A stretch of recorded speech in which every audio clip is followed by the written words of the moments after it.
we're already upside down for November. We haven't even got the numbers yet, and we know we're going to be upside down. And if we're not, then we know those numbers are bullshit. We have these port strikes. Montreal, Vancouver, shut down. So just to give you a context, in August, when rail shut down for 4 days, it took our August into negative GDP territory. Why isn't it being talked about? This should be a big issue, and why isn't our government talking about it?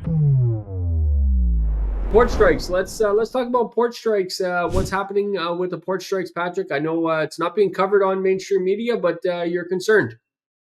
I'm hugely concerned. Number one, it's not being covered on mainstream media. Probably by the time people see the show, there'll be more of a conversation. I've certainly been tweeting about it and putting it out there and voicing my concerns and shining a light on it, whether it be LinkedIn or Twitter or X, I should say. But ultimately, we have these port strikes. Montreal, Vancouver, shut down. And what's really people don't understand is that I think is around between the ports is 800 million a day. So already we're into this for $5-6 billion of GDP that's going to come off the table because retailers aren't getting product. There's a very good chance you're going to see some stores that are very thin on supplies, but that's also not to step over the fact that manufacturing, they're ports. You got food coming in. Yes, that's one aspect of it, but you've also got people manufacturing production of some sort. And so we're already crap at production. Now we're handcuffing the businesses that are productive. It's just goofy what's going on. But here's the thing. The strikers, thousands of strikers, people that have been locked out, by the way, as well. The union is asking, I want to say they will bring their salaries into that 180 to 220,000 a year. And right now, the pushback is we got doctors that don't make that much money. So it could get pretty messy.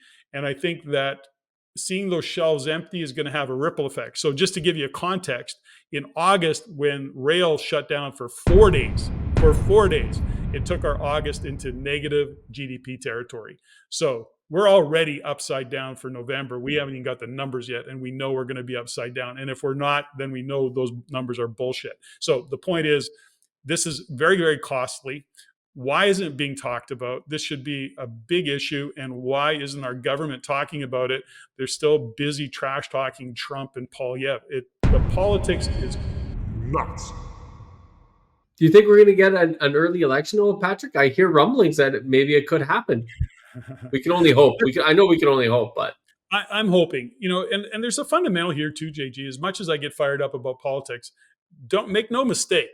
I'm very, very clear that there's nothing I can do about it. I want to voice my concerns. I want to shine a light on it for our audience. You have to put a plan together. Whatever your thesis is around where this country is going economically, you have to put that thesis together, put a plan together, and then review the plan and then execute against the plan. In our world, real estate has to be a part of that plan. In the downturn that we're seeing in some parts of the country, in the world of real estate, this is where the opportunity lives. Okay. Your family in the world, get your money to work. You must. So if you like these episodes and you want to learn more about what's going on with real estate in Canada, investing in real estate, and understanding how to invest in real estate the right way, head on down to the descriptions below. Follow those links.